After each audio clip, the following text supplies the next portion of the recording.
And that, in my mind, is what it means to be human. And that is what is asked of us and is our responsibility and opportunity, each and every one of us, to break our own personal asymptotes and to pursue what art is. And it doesn't matter what the medium is, but it is you pushing that limit, breaking that, what you think is possible of yourself and pushing through it. And you will never get that if you think of your life as something that isn't meaningful and you think of your life as nothing but a 9 to 5. Everyone you meet every single day is fighting a battle you may know nothing about. We're all in the process of overcoming. I'm Justin Wren, and my story has been heard by millions of people through my book, my TED Talk, podcast interviews, TV shows, professional fighting, and my foundation, Fight for the Forgotten. I believe we are all overcomers if we choose to overcome. We all have the option. I've been given the opportunity to overcome childhood trauma, sexual abuse, immense bullying, depression, suicidal ideation, substance use disorder, and I am a 2-time suicide survivor. We are here to have conversations with some of the greatest minds of our time. Get ready to be inspired and to receive the tools and game plan to win this fight called life. Thank you for being here, for showing up for yourself.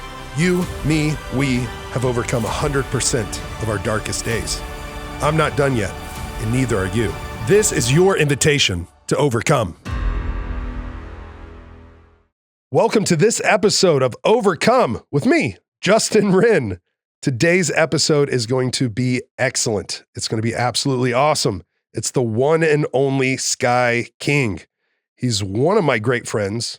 Actually, I love him in such an incredible way. I mean, he's just such a gift to me as a human being. He's a dear friend, but he is a man that has the finger on the pulse of podcasting, how it's breaking out of the matrix, I would say, and how it is getting us back to our roots of human beings, storytelling societies, and not just having, I guess, clickbait or sound bites or parts of the story, but really being able to look at conversations from every angle. This dude has one of the highest functioning brains of anyone I've ever met. He is an absolute conversationalist. He's so well-rounded, so knowledgeable. And one of the things I love most about him is that he's all about making this world better. I'll go ahead and give you a spoiler alert. His godmother is Billie Jean King, one of the best tennis players to ever do it. His dad is the one and only Larry King. I guess there's 2 of them, one that you've known of. And if you don't know about women's pro tennis legend, Larry King, that is Sky King's father. And he starts with this just beautiful story of him and that family and some of the unique conversations that he's had. And he is a man that's helped really inspire me to start this podcast. I'm so grateful for him. Caroline, who he's going to marry, his fiance, she's helping this podcast. And I just can't thank him enough. If you want to help this show, please review it on Spotify, on Apple. And that helps us know how to grow this show, what you'd like to hear, listen, how we can improve, and how we can make this show better. Also, we're giving away some pretty great things that you will hear at the end of this podcast. So please listen all the way through because it is well worth it. Again, thank you for being here. You ready to do this? Let's do it, man. Sky, I'm so grateful you're here. Grateful to be here too. You're one of the best dudes I know. Thank you. And I'm not exaggerating that. I really appreciate that. Yeah. It means a lot coming from you. I'm really excited for this episode because I didn't know that you partied with Paul McCartney.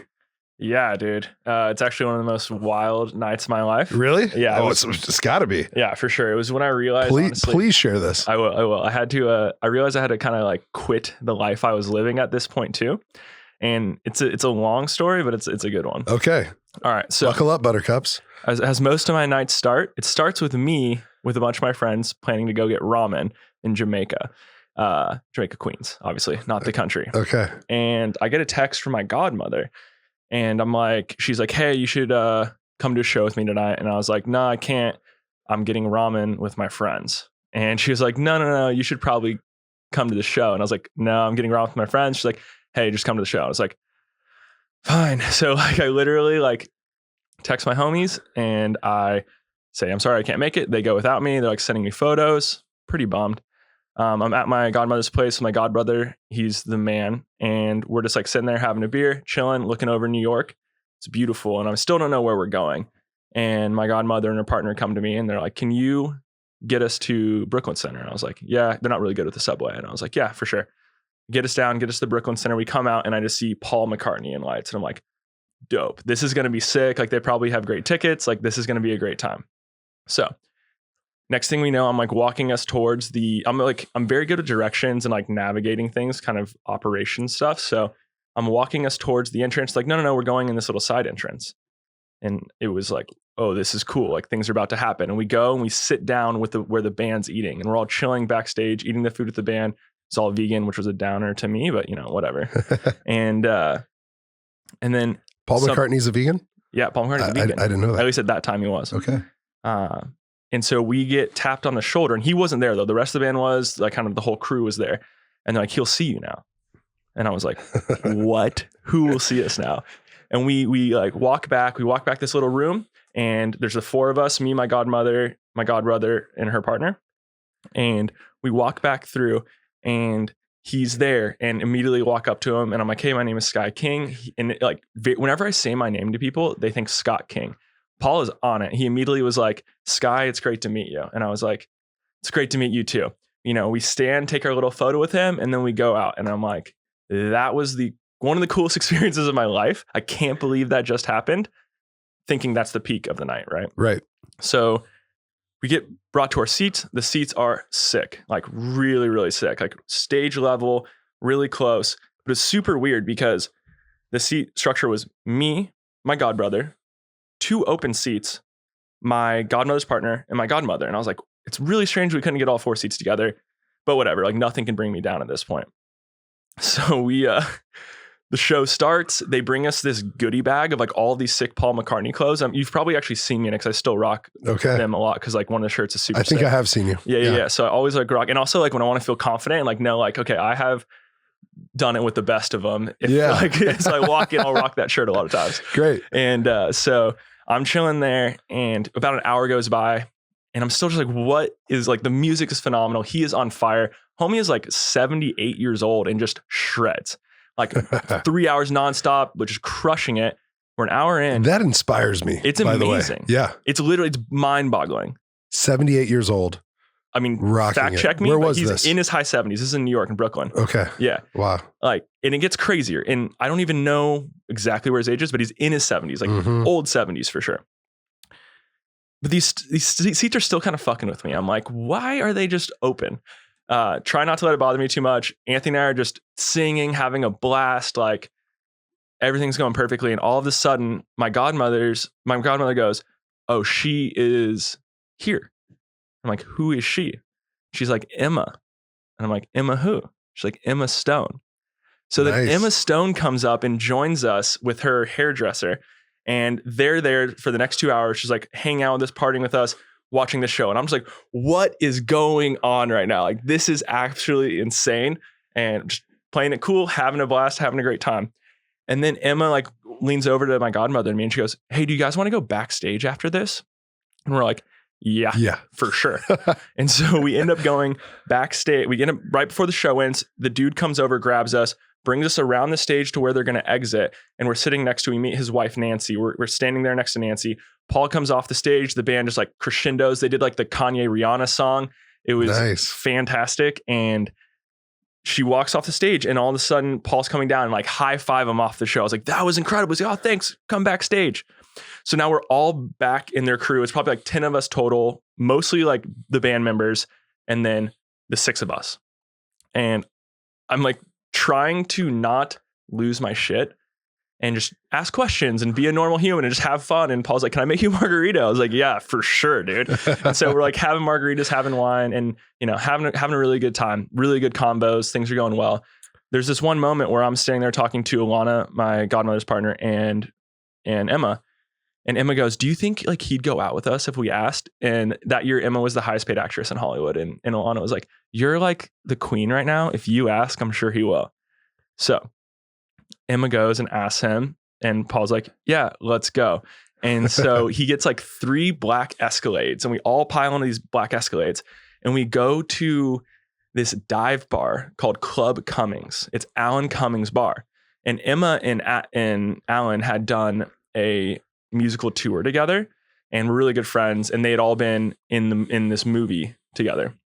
And so all of a sudden we're at this very, very tiny dive bar. They rope off a little section from us, and we're going at that club until about 2 a.m. It really kind of crescendos for me when I look over at Paul, I have my drink in my hand. I'm like, dude, this is the greatest night of my life. And he's like, thanks for being here, mate. And I'm like, what is happening right now? And like, I was hanging out with Alan's partner, and Alan Cumming, if you guys don't know who that is. I don't know who He's he a is. phenomenal actor. Okay. Amazing actor. And he owns this tiny dive bar. He's a hilarious dude. And so his partner, he's gay, and his partner is like showing me all the hidden dicks on the paintings in the wall. And like, it's just like the most ridiculous night ever. And then if you actually go to, I think, both Emma and Paul's Instagram, there's a photo of Paul and Emma, and Paul wearing a shirt that says, I saw Paul McCartney in Brooklyn tonight. And they both have it on Instagram. And I took that photo, and I was like, it's just like a really cool immortalization of the night. Yeah. And then Emma and I and my godparents and stuff get in another car, and we take her home and say goodbye. She's like, hope to see you again. Never saw her again. Never heard from her again, but whatever. We'll see what happens. Caroline said, like, if I like had the opportunity to kiss Emma, I definitely should have done that. You know what I mean? Yeah. Didn't come up. It's all good though. But then the night got really, really special for me, because then one of the things that I love doing the most with my godmother is we will have, and she actually, in her most recent book, I guess this is kind of getting too weird that I haven't said this at this point. Yeah. I was going to ask you. Yeah. I was going to tell you. Please share who your godmother is. She's Billie Jean King. For those of you who don't know who that is, she is one of the greatest female tennis players of all time. But Of all time. More importantly, though, like what her and my father did for women athletes, women's sports, Title IX, all of that stuff, like very big changing. Your dad is the Larry King. Yes. The Larry King. And I say that because my mom is so inspired by your dad, your family, by your godmother, and everything they've done for women's tennis. My mom was a state champion tennis player, national champion in like barrel racing for horses, but she absolutely loves tennis and everything your family has done for the sport. And so please go into that more. Like, what was that? Yeah. So go more into the tennis aspect. Well, we'll get there. Actually, Okay. Go back to the story. That's who they are. That's who they are. Yeah. And that's them. they're Yeah. incredible. Yeah. Yeah. And really, really grateful. And one of the things my godmother and I always do, and she wrote this in her most recent book, actually, which was really, really special for me. But since I was, I don't know, like 17, 18, we would just have conversations until like 2 or 3 in the morning of like how we can change the world. And Yes. so in my godmother, That is my vibe. I love that. Exactly. It's a motherfucking vibe. Let's go. Let's go. And so this is a 70, now she's 78, 79, but at the time, 77-year-old woman who we leave the bar at 2 a.m. We drop him off maybe like 2:30. Then she's like, let's go to a diner. So the 4 of us go to a diner, and we're at this diner until 4 in the morning, having those type of conversations, just deep, meaningful, at some hole in the wall diner. And we walk home. I pass out on her couch for like 3 hours because I have a meeting on Madison Avenue about pharmaceuticals that morning. Yeah. And I rock my Paul McCartney shirt to the meeting, and I'm just sitting there and I'm like, I got to change my fucking life. Cause that was like, I could be living something where I'm having meaningful experiences with people that I care about, talking about things that matter. And instead I'm like trying to figure out how to get people to take cancer drugs. More importantly, trying to figure out how to get doctors to prescribe cancer drugs. And it just wasn't a vibe. For profit. Right. And so that just wasn't in alignment with me. And that was like a really, really big moment where I'm sitting across this like advertising agency trying to give like the smallest fuck about what was being said. Yeah. And just reflecting on like how many opportunities and cool things that life can provide. Obviously, I got really lucky, very privileged with like who my family is, but also just like when you're willing to say yes to certain situations and just have fun and be pure and be honest and sincere into a moment. Wow. I love that. And you're really into Stoic philosophy, and I'm forgetting if it was Seneca or if it was Epictetus that said, life is long if you know how to use it. And we get stuck in the grind of that 9 to 5 and the corporate thing, and we'll get stuck in a cubicle, or we'll lose our purpose in life because of the status quo or what we've been conditioned to do. And so you got to basically break out of the matrix from a concert, just having an epic night, and maybe the most meaningful part of it being that epic conversation. Do you remember anything from that conversation? I don't remember a single thing from what we talked about. I just remember this feeling of no, all of that cool stuff happened that night. And this was the most important moment in it. Being able to sit there with my family, with Anthony, who lives in Australia, who I don't get to see very often, but who took me to my first bar when I was 18, and like, just absolute legend. And just to sit there with them and to have just meaningful, intense, caring, loving conversations about how we can, try to make the world have a little bit less suffering, like how we can try to adjust our systems. I'm very much a systems thinker. Yeah. And very much first principle thinker. It's like, how can we start to make the world where we can, decrease the amount of suffering? Yeah. What do you think makes those kind of conversations special, or what makes those meaningful? In my mind, it's the ability to go there. So like Carolina, most people tell you, and like, I think a lot of people find me a bit off in the beginning, like being around me, just because like I hate small talk. It's so boring to me. It's topsoil, or it's surface level. Yeah, right. It's dust bullshit, bro. Like that stuff is not even surface level. It's been just destroyed by chemicals and just plowed until it's dry. And it's just like, oh my God, it's brutal for me. I fall to it too, but one of the things I've, not that I'm frustrated with it, but one of the things that in first meeting somebody, if one of their first questions is, what do you do? I'm like, and I've tried to change that a little bit. Like, I don't know, get creative and be like, I put love and compassion in action. Yep. And I fight for people. And like, wait, what? And just try to like sidestep that, because I can tell them, fighter, podcaster, author, started a nonprofit. That's my biggest passion. And that always leads into a deeper conversation normally. But I mean, I don't want to ask people necessarily what they do. I want to say, who are you, or what matters to you? What do you get fucking excited about? What makes you tick? What's your purpose? What's your passion? What's really difficult about that is, and I don't know if you've tried, but when I've tried to adjust that question away from what do you do, people don't know how to answer because they're ready to not engage. Like, we are in a disengaged thing. You're in their existence. Really, they want to be looking at their phones. Yeah. Or listening to that podcast, or like whatever they're thinking about. And you just pull them in and they're like, what? I don't really know what to do here. Yeah.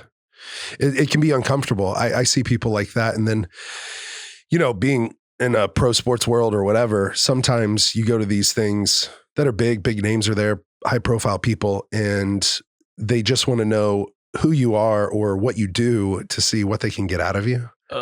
Yeah. Right. Yeah. And I'm sure, coming from the family that you're in, you see people, whether it's to you or those that you love, where those types of people that are just coming because you were with Paul, but it was just because you were ready to have a good time. Yep. And have those real conversations because he's a real person, and that. But other people are just there to like get something from him. For sure. And that sucks. It sucks. It happens very, very, very consistently, especially when I was working in the tennis world. My godbrother gave me the advice, Anthony, when I first started working in tennis. He was like, don't tell anybody what your name is. He's like, don't tell anybody who you are. And like, I made it really, really far. And then I found out that like, no, people knew. And it was little things would be very different, like certain people would treat me super differently, or, women would be more talkative to me, more caring, more interested. Like women tennis players too, specifically, would be like, and I like, oh, this is really cool. I go to an all male college. Like I enjoy this experience, but it really starts to mess you up. And I've gotten so sensitive to the point where like, I hate asking Billy for things also, because I don't want to feel like I'm leveraging her. Right. One of the few times I've basically ever asked her for anything was to be connected with Aubrey. Oh yeah. Yeah.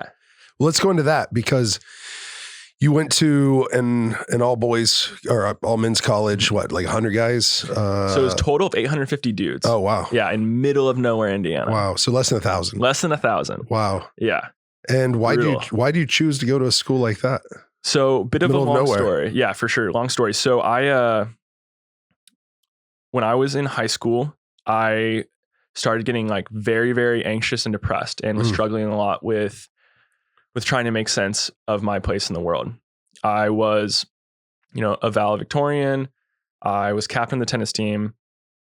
president of the student body, all the things, really, really putting up a mask of who I was. Let's be honest. Checking all the boxes. Checking all the boxes. My mom took me to visit Harvard for the first time when I was like 6. Wow. So like for me, going to an Ivy League school it's something that I still have trouble with that I didn't do.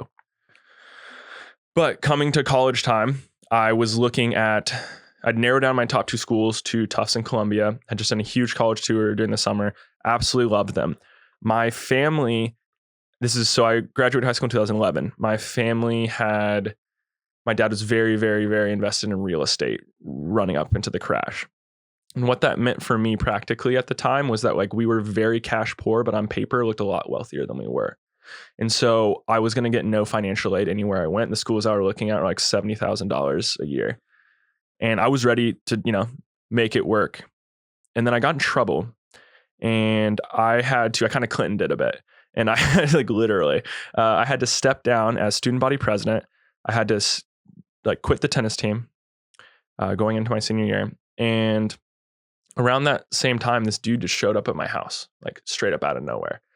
And he showed up from a school called Wabash College. And he came to me and he was like, with your test scores, your leadership, your grades, who you are, you can get like a really big scholarship. It ended up being like about like a 75% scholarship, which I was going to get 0 financial aid. So to have, a merit-based thing, I was like, let me check it out. So I flew out there and went and visited it. And I still remember I was in this classroom with probably like sophomores, I think. And they were discussing the book A River Runs Through It. And the professor there was Professor Rosenberg. And I just read this book. So I'm, 18 years old talking and they're like, what do you think? And I just went off about like the metaphor and like fly fishing, all of this stuff. And they engaged, we get in this huge debate and we're just like going at it. And I was so amazed that these people not only were interested in what I had to say, pushed me. And I was just a student sitting in on a class that was a high school student. They didn't belittle me, didn't treat me poorly. Right. They were stoked that I was there and they wanted to hear my thoughts. And it was really, really empowering to be like, this is a place I can go and I can read books and I can have great discussions. And I'd realized at that point in my life that when I moved from Kauai to California, my parents said that you'll make new friends. And I remember at that point kind of closing down the depth of friendship I was willing to have. And I realized this was a place I could go to become the best version of myself I can be. I can slow down time because there's not a lot going on. And I feel like time had really been speeding up. And I can start to find that fraternal bond that I thought I'd missed. Onnit.com/overcome. Wow. I hope you're enjoying this episode with Sky King. He's the man. He also helped Onnit with their marketing department. He still helps Aubrey Marcus, and him and I both had Alpha Brain before we started the show. I love that, but also over my shoulder is New Mood. That's one of my favorites. I love how it's relaxing, but I can take it at any time. Sometimes I take it before bed. Other times, if I have a stressful day and there's any sort of anxiety coming up, which Sky and I are talking about in this episode, I take New Mood, and I honestly think it helps so much. Their New Mood instant packets are great.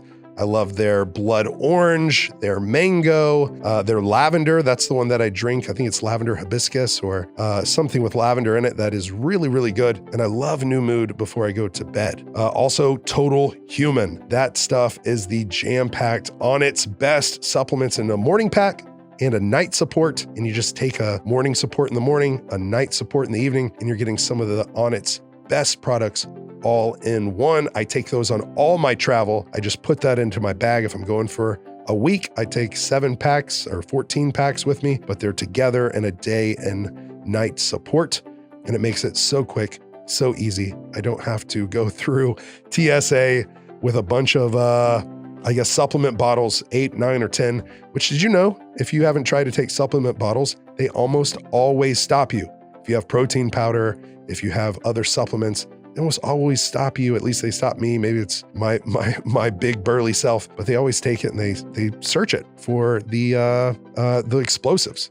And so the night pack, they don't do that with a day support night pack. Some reason. I think it's because it's not in these dark colored bottles. It's just in these quick, easy packs. Never been stopped using the Total Human. Anyways, those are some of my favorite supplements. You can save yourself 10% at onnit.com/overcome. And you can always try Alpha Brain, which I absolutely love. I'm jamming on it now. Again, we're back to Sky King. Onnit.com/overcome. Thank you for being here. That is not what a lot of 18-year-olds think about, brother.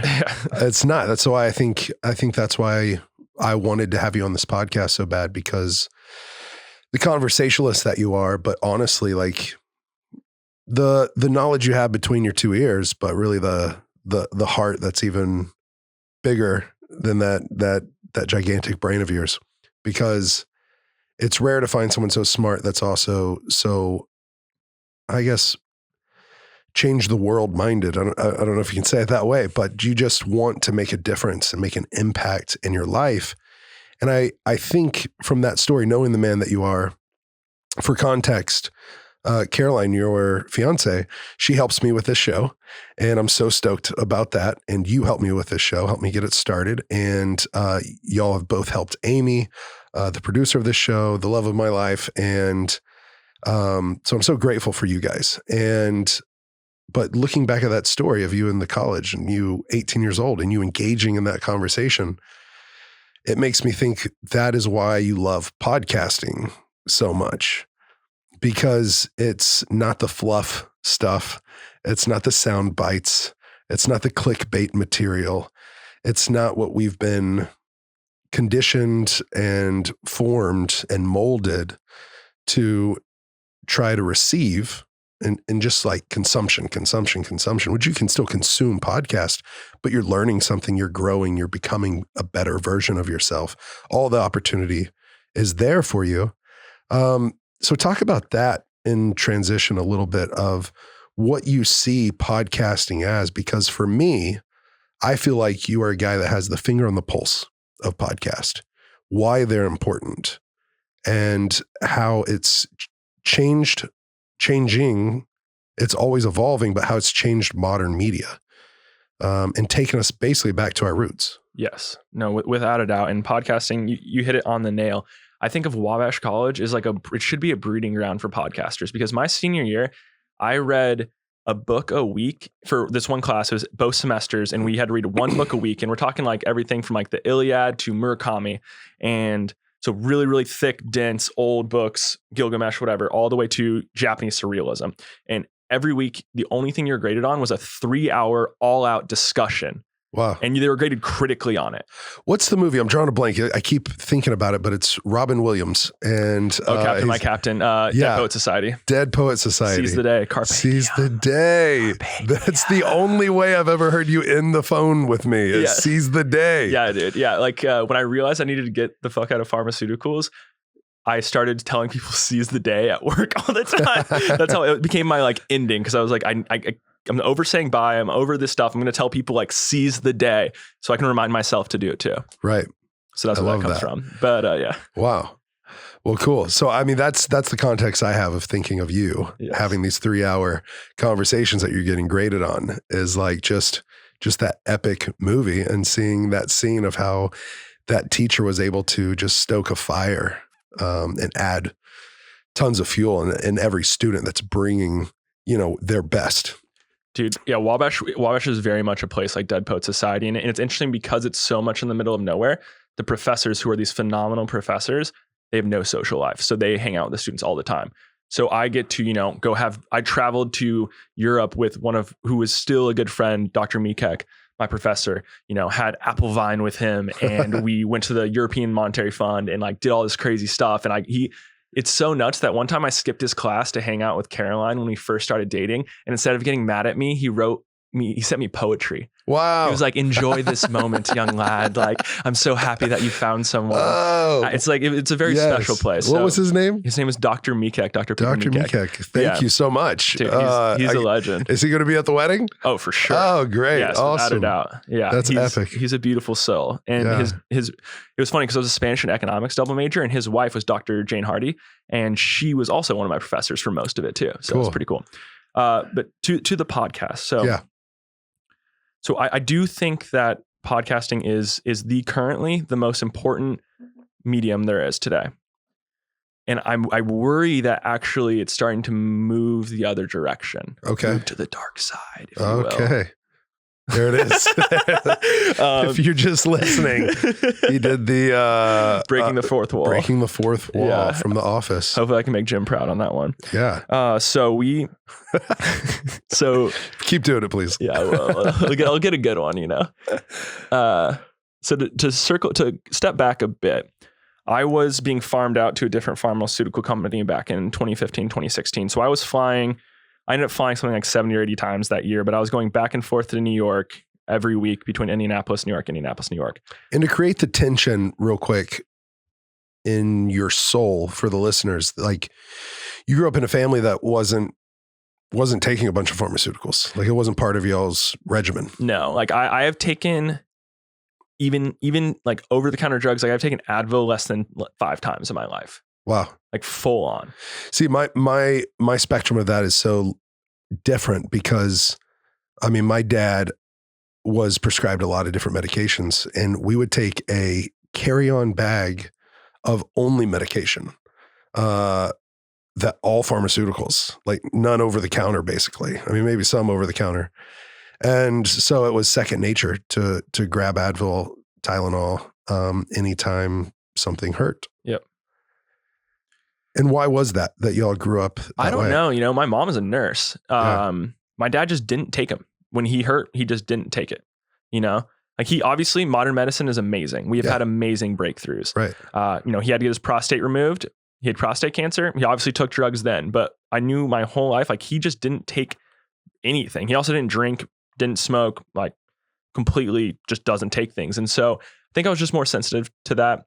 The other thing is one of my closest friends growing up, his name was Colin. He OD'd on Oxycontin when I was 13. Oh. So that also made me like, obviously I hadn't really taken any up until that point. So it was very much a familial thing, but also that made me very wary around that. Yeah. Mm-hmm. I mean, you know my story, obviously opposite, where that was my drug of choice. Mm-hmm. But yeah, so you're in the pharmaceutical sales, marketing. Yeah. And like the thing that was hard for me was, one, I chose the job because it was very ego based, because it was the best job I could get out of the school. It was the most competitive job to get out of the school. So it was like our version of Google, basically. Right. It's Eli Lilly is the company, and I'm not going to talk any shit about them. Great people work there. Right. Phenomenal people work there. They set me up to be able to do what I was able to do. And I was able to really solve some interesting problems. Like some of the work I did there was global pricing related. And it was really cool to look at all of the financial healthcare systems across the world and see which ones function, which ones don't. And thinking about in the context of the US, like how we could move towards a system that's way more focused on health and preventative and all this stuff, and how instead of sick care, just treat you when you're sick. Exactly. And like start to change the incentives. One thing that's hilarious is, Brigham also worked for Lilly, which is like pretty funny. Yeah. One of my best friends that's been a guest of this show as well, Ways to Well, and friend of both of ours. But yeah, his whole business is about preventative, regenerative, integrative, functional medicine, keep you healthy, get you healthier than you've ever been. And yeah, they can treat you when you're sick too, but it's like, let's get you optimal. For sure. Like legitimately optimal. Yeah. And don't treat the symptoms, but treat the root causes and make sure those symptoms don't come back. Yeah. And 100%, man. And I just remember this moment. I was out it was when I was working for the other pharmaceutical company. They'd kind of like ship me out there to help them with their internet marketing strategy. And there was this book, and I was working in diabetes at the time. And there was this little booklet, and we get taught in pharmaceuticals, we get taught all about how the pancreas functions and how diabetes happens and carbohydrates and glucose in your blood, like all of how that actually works. And the whole booklet was meant to be this thing to give patients that help them make better food decisions. And it had nothing to do with carbohydrates. It's all calorie based. And I was like, we literally learn the opposite of this. Why are we giving them just fast food options and the calories? Wow. It was crazy. And that's when I started to realize there's like a massive disconnect. And the most strange thing to me of all of it was that I met nobody there that was evil. Every single person I met wanted to help the patients, which is another thing that made me really, really start to think about how important incentives are and to start to get to first principles here, because they really did want to help people. Like, what do you mean when you say first principles? When I mean first principles is people can get so tactical when they start to think about what's going on. And if you can start to remove what you see, start to remove all of the fluff, all the things that are going on, it's like, what is the goal that we're trying to achieve? Mm. And if you look at our current healthcare system, the fundamental principle of it, because the way it's set up, is the first thing we're doing is making money. Right. Instead of making people better. Instead of, again, that's just built on a bad system.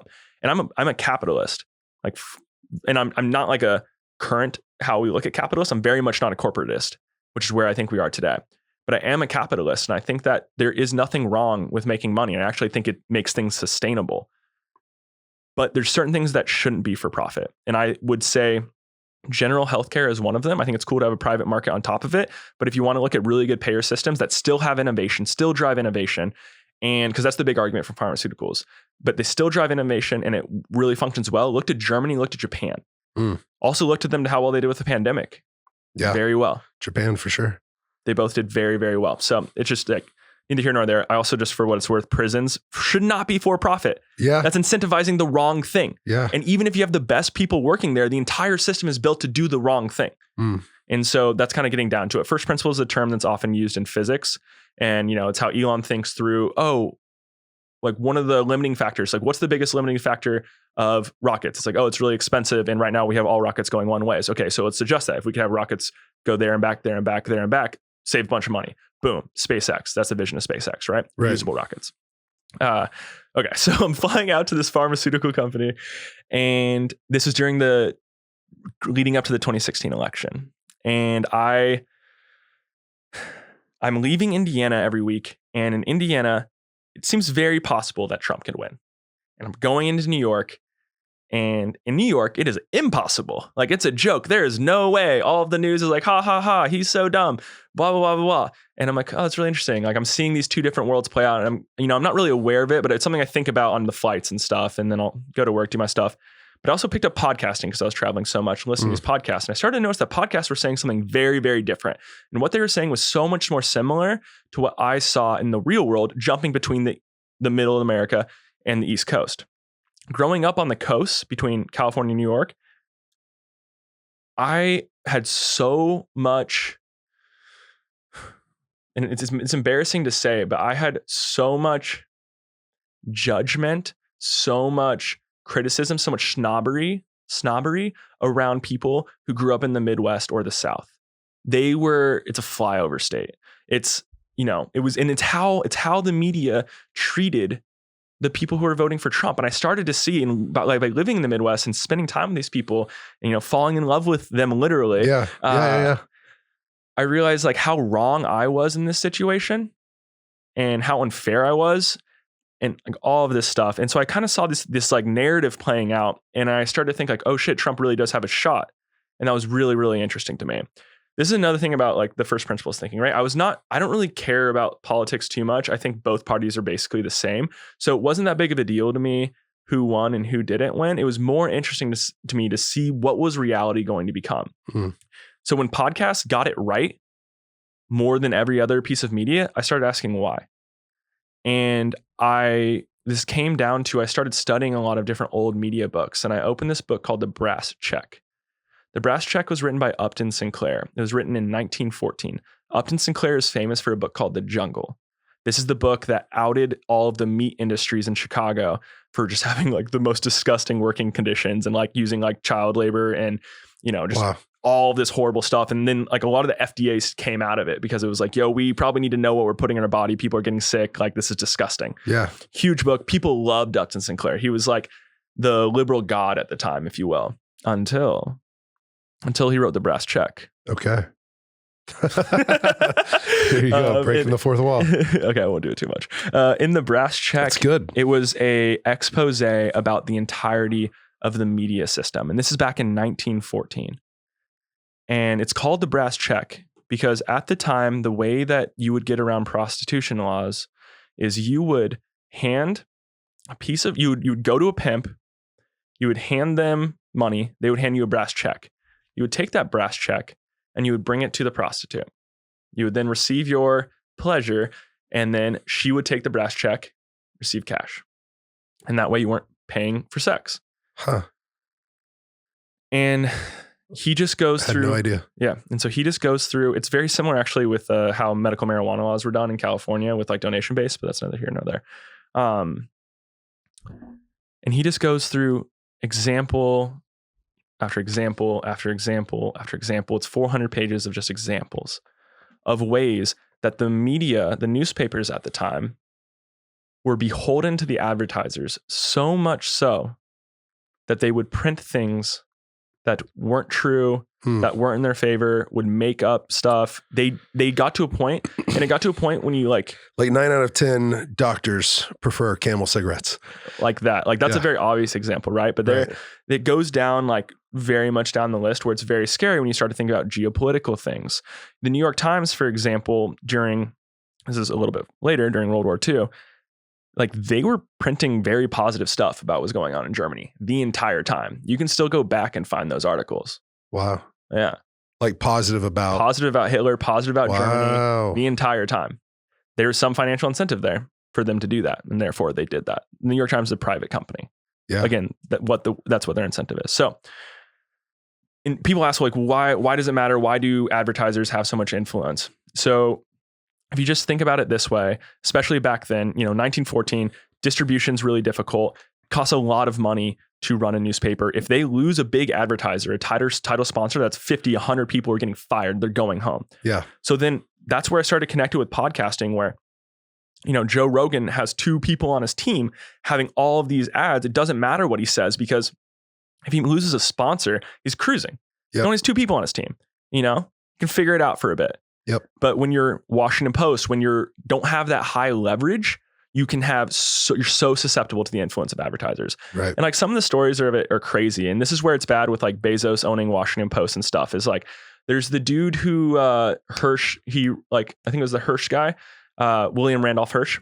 He owned a bunch of newspapers across the US. It was like something like 50 newspapers. And he had bought a bunch of land right on the California-Mexico border on the other side of Mexico, of the border. And so he wanted that land to be worth more money. And so he decided that he was just going to print on all 50 of his major newspapers across the globe, across the US, Mexico, small letters, might be like at war with the United States. Wow. To try and trigger a global event where we went to war because Mexico gets freaked out, defensive, create this hostility so that we can just go take it. Wow. Like that legitimately happened. And that's crazy, right? That's crazy. And then, so when you go to the 2016 election, a lot of people don't really remember this for some reason, but Trump's primary, the entire thing, he won without having to fundraise. Like it was profitable up until him running against Hillary. And it was because the left-wing media gave him free publicity throughout the entire thing. They took everything he said, they called him a dumbass, they angered liberals, and so people watched more, got higher ratings, they got more stoked, they wanted him, they needed him, they kept pushing him, and that led to him getting paid more by their advertisers. They got paid more by their advertisers. Wow. And this is where the outcome that they wanted was not the outcome that they got. Because again, back to the first principle of it, their outcome was to make money, not to get their politics correct. Huh. And so that's like wild to think about. Yeah. Big wake up moment for me. And that's what really started me down into podcasting. Can you also talk about the Stoa? Yeah. And kind of where, long form conversations, it's in our DNA. I know that living with, I was going to tell you a quick story about the New York Times.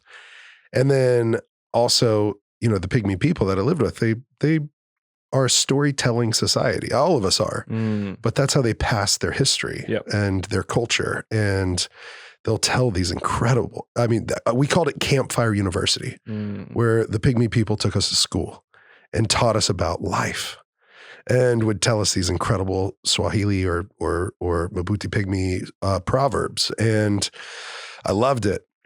And the crazy thing about the New York Times is that back in 1902 to 1906, if Amy was here, I'd have her pull it up. But 1902 to 1906, they went, an American explorer went to the Congo, to the Ituri rainforest where I had the opportunity to live. And they basically bought a man. A lot of them were slaughtered. Terrible. But they bought a Mabuti Pygmy man for like half a spool of brass wire and like a bag of salt. Maybe it was 2 bags of salt. They bought his life, brought him back, put him in the St. Louis World Fair for 2 years, from 1902 to 1904, and he toured around in the freak show. 1904 to 1906, they put him in the Bronx Zoo, and they put him in the monkey house, and they fed him bananas with the monkeys. And they said that he was half man, half animal, basically like evolution, that he was transitioning from like monkey to man. They also held him down, used a machete with a stone on the back of it to sharpen his teeth to make him look more savage. And now there is part of their culture that it's beautification for the women in the tribe, where some cultures in Congo, they'll, at least of the Pygmy people, they'll sharpen their teeth. I think also in Cameroon or Gabon, and they'll sharpen their teeth for the women. That's a feminine thing. And it actually is beautiful. I mean, like if you know the context, like it's pretty dope. They'll have tattoos, they'll have these sharpened teeth, but they did it to him, basically emasculating him, almost basically metaphorically like castrating him. Mm-hmm. And calling him an animal, and feeding him bananas, and taking him from his home, and enslaving him, and putting him on show. And the New York Times printed on the front page, his name was Otabinga, Otabenga, for anyone that wants to look him up. And Otabinga, the Pygmy in the Zoo, breaks all-time Bronx Zoo like attendance records. For like the first week or two he was there, I think they broke over 50,000 people buying tickets a day just to come see him and throw bananas at him. And whenever he was finally released, because there were some civil rights activists that got him out of there, some decent humans. It was an African-American pastor, preacher that advocated on his behalf. And anyway, somehow he got either a security guard's gun or someone that he was staying with. I forget the whole story, but he grabbed a gun, knew he wasn't going to be able to go back home. No one was going to take him. He couldn't even communicate with anyone. And he grabbed a gun and shot himself and killed himself. And it's crazy. I remember before I went and lived there for a year, I saw that story. And I literally like teared up reading it. And it was just like, whoa, like that was 100 years ago. Mm-hmm. And, some of that stuff that we've impressed upon them, the imperialism or colonialism, like, they're kind of stuck in that still, with like thinking that they're half man, half animal, they're subhuman, they're, all this less than, live like animals. They are animals, and crazy, crazy stuff. But it's crazy to see that was on the front cover of the New York Times. Yeah, man. And, they ran plenty of stories. You can still go find those, see those. It's just wild to see what media will do, and almost the lows that they'll go to just so that they'll get more views, more clicks, more newspaper buys, more clicks for advertising. And I really like that podcast is changing the game. For sure, man. It is wild, because like that specific media outlet like puts up billboards that just say truth in their logo, because that's what they like think they are. And it sucks because, again, thinking back to the first principle, like their entire business model is built for growth. It must grow every quarter. Must grow or they die. It must grow or they die.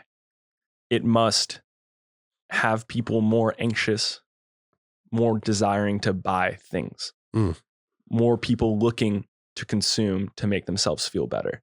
Yeah. Which is something that we don't need or want. Our sense-making infrastructure. Because the collective reality that we usually live in as humans, it's usually a little bit outside, abstracted from like the physical laws. We have this cultural network of things that we assume to be true.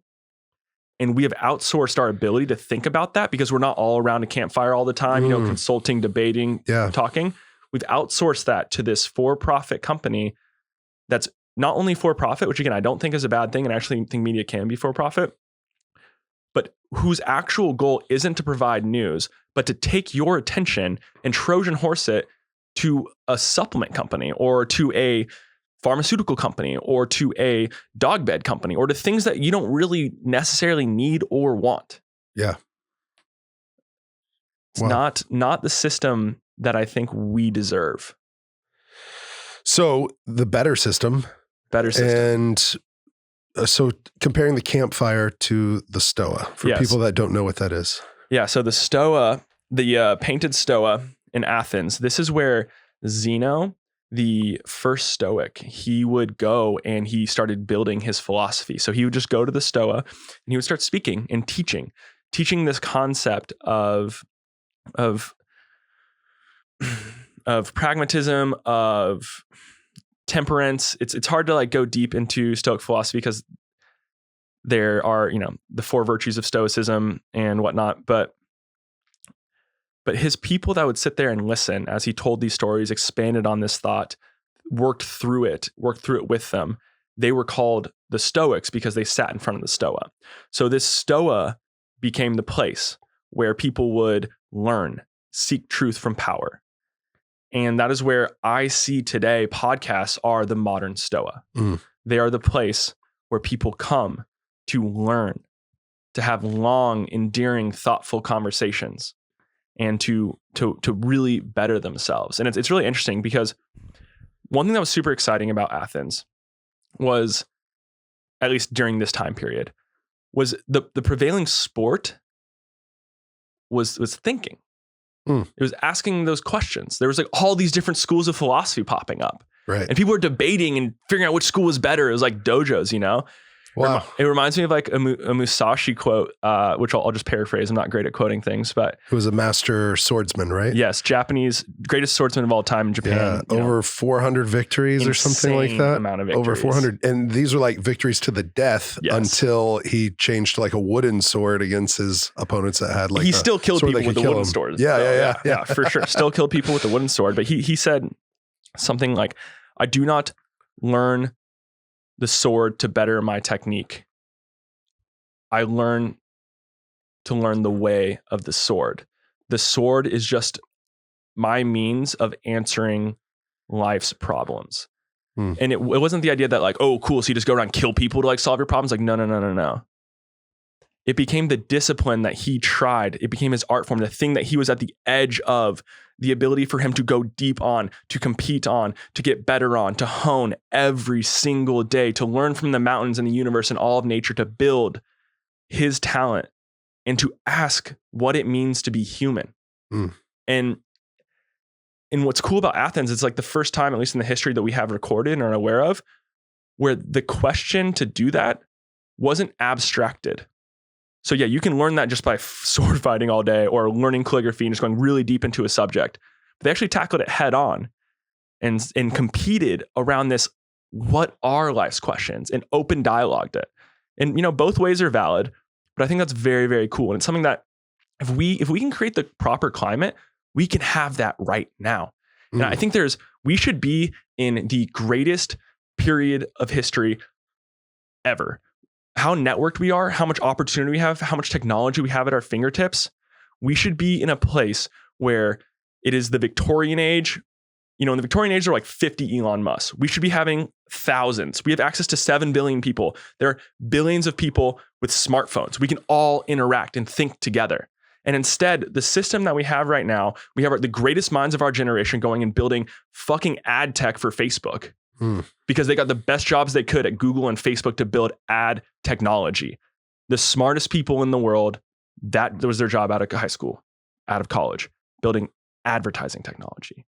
And then because through this model, we have, instead of having this opportunity for debates that podcasts have blown up to be, and what we've seen during coronaviruses, they've just become the next dog and pony show that can be attacked and destroyed and said, bad, you're a bad person, as opposed to having this dialogue and to try and make sense and to use this as an opportunity for true sense making, to truly understand what it means to be human.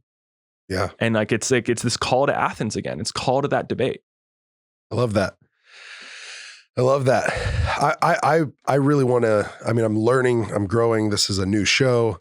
But I truly want to have just incredible people on that I can boost their signal, share their powerful story of overcoming. And how, we all have overcome our darkest days, like 100% of our darkest days. Now we get to go out and shine our light or share our love with the world and make it better. And so I'm really stoked about this opportunity I have with podcasting. I've been a guest on a lot of the big ones, and to be able, the biggest. And so thankful for who we're talking about now, Joe Rogan, for having me on to boost my signal. So grateful for him and how he'll have these conversations that are real, and he'll ask the questions from a lot of different angles. And he's just a student of life. And I think that is what I want to be, and why I wanted to start this conversation is because it's like, oh man, if I can learn something, and then I can hopefully invite other people in to learn something too. And then we can take that knowledge and transform it into action to that does something meaningful, that matters. Like changes the world. Yeah, it changes the world, man. I want to get into some of your story of overcoming some of the things that you've faced and that have been challenging, and where you've gotten. But before that, there was one thing really interesting, and you talked about, or you can talk about, the importance of regeneration as a principle of the universe. Yeah. Okay. So this is still on changing the world. Yes, for sure. So I got obsessed with Buckminster Fuller like 5 years ago. For those, I don't even know who that is. I need to start reading some more books. Dude. Critical Path. If okay, this is the one book recommendation that I will make to everybody, and nobody will read, and you'll regret it for the rest of your life for not reading this and not know it, because people don't read it because it's a bit hard to read, but it is so worth it. And actually, I dropped a podcast on this where I break down a lot of the thoughts in just a quick 45 minutes. Where can people find it? You can find it skmp.supercast.com. So skmp, Sky King's Mental Playground.supercast.com. So I can save you some time on it. But if we go back to first principles, within the universe, there's this idea that energy can't be created or destroyed. So then apply that to, like, what does that mean? So that's what regeneration is. It's that input becomes output, becomes input, becomes output, becomes input, becomes output. It's a constant cycle. So if we start to think about what that actually looks like, have you ever thought about, like, what is fire? I've been around a lot of fire. Been around a fire pit, right? And you see fire pits, right? Yeah. So Bucky really breaks it down in this most beautiful way. And I wish I could pull this whole quote out of my ass. It's like a page-long quote. But essentially, he's talking to children, and he always says, look to the wisdom of children. And when he means by that, he's like, listen to their questions. Because children have not been just secularized and separated into all these strange, like, distorted ways, and they ask honest questions. And when we talk about education, if we could actually educate people that every human on earth could answer the questions of children comprehensively, we would be in an educated world. And so a young boy sitting around a fire one time says, what is fire? And Bucky says, fire is the sun's energy unwinding from a log. The sun sends down rays. Through photosynthesis, it's captured. That energy in photosynthesis is then creating these biocells. And as the sun rotates around the earth, so the tree rotates around and is encoding this energy into these small carbon-based biocells. Each one of those, after 365 days, does a full circle. That becomes the ring of a log. And each time and each day and each sun that's going around, it's spinning and spinning and spinning and spinning and spinning and raveling up and raveling up. And it's storing that energy. A tree is nothing more than a battery. It is something that has stored the sun's energy, turned it into something to harness, and is used for life. We can then take that tree and we can take its also life energy, eat nutrients from it, or we can burn it. And in burning that, we are unraveling all of the millennia of the energy of the sun that the tree has been able to consume. And if you look closely, you can see little pops that represent a long forgotten extra hot sunny day.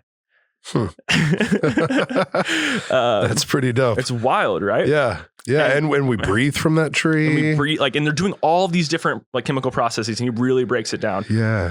And it becomes a playground for the kiddos I lived around, which was just epic to see them creating, whether it was these incredible swings in the trees. It became their playground, the forest, but also from rubber trees, they would make slingshots, but from like raw rubber. And I brought some of those back, and the rubber kind of like disintegrates and stuff, but because it's not processed or whatever. But it's so cool to think what the universe gives us to live, breathe, survive, create, stay warm in the cold, to create shelter when it's cold or hot or rainy or whatever. But I think we're meant to be more in nature than we are today. Without a doubt. And I actually think the way that we need to be building technology is not to, and actually Musashi talks about this as well. We should not, like, I had a tweet about this the other day, and it was the past fought nature, the current ignores nature, the future technology will transcend nature. So like we actually need to be looking to nature to understand how we interact with it. And we need to be in flow with the universe. And this is where it goes down to being in a regenerative system. Because when we pull things out of nature, so it's say like a septic tank, for example, or if we, put all of our cattle in one place and don't just let it go with the flow of nature, we are distorting the regenerative principles. We aren't allowing things to go as they should. So I have this working conspiracy theory that the universe will only put up with us acting out of alignment for so long before it'll just flick us off. It's like, bye-bye. And the world will continue onward. And so it is our job. What does it do? It normally does it every like 200,000 years anyways or something. Literally. Right? No, I honestly think that's what it does. And it's like, if we can actually start to design and have, like, in the past, we have needed, because we didn't have this ability to all communicate and to all sense make together. And this kind of all pulls together. We needed political economic structures. I don't think we need those as much anymore. What we need now is a design evolution, a design revolution to try and figure out how we can design stuff to be regenerative in a way that it is in alignment with the natural way nature does things, because that technology is so much smarter than anything we can build. And so we should model it and learn from it. And then it'll help us transcend it. Wow. Yeah. I just think it's epic to talk with you, man. This is great. Fightfortheforgotten.org. I am so grateful to have been able to be the founder of this organization that I personally love and endorse and am a part of. I feel absolutely lucky, fortunate, grateful. I think it saved my life. Fight for the Forgotten, and honestly, the people that we serve, the people that we help, saved my life. I get to help them. You get to help them. We get to help them. But they've helped me in such a deep and meaningful way. Fightfortheforgotten.org. We've had donors from all 50 states and 60 different countries, over 10,000 people. And we are inviting you in to be part of that change, to be able to defeat hate with love, to defend the weak, love the unloved, to empower the voiceless. We're drilling wells, we're building homes, we're starting farms. And right now we're getting excited because we're going to build a school and a health center. We're going to have a maternity ward, a pediatrics unit, a dental suite. We're going to have an ER. We're treating waterborne disease and malaria, the two top killers. And we're also going to decrease the child and mother mortality rate during labor. And we're so excited. In our marketplace we're building alongside the school, we're going to be raising goats, raising honey or bees, beekeeping. And we're replanting over 11,000 trees in Uganda. Also, our Heroes in Waiting. That is a bullying prevention program here stateside. And we'd be so grateful if you would join our fight club. That's at fightfortheforgotten.org. And if you hit give, you will then see a button called the Fight Club. That's where you can give $5 a month, $25 a month, $50 or $100, whatever you want. And if we had an army empowering us to do that, we would know our budget, we could grow, and we could make more hires for people that are boots on the ground, being the change in their own community, where we get to educate them with the knowledge, equip them with the tools, and empower them to be the change. That's what it's all about, to put love and compassion in action. So please consider that by going to fightfortheforgotten.org.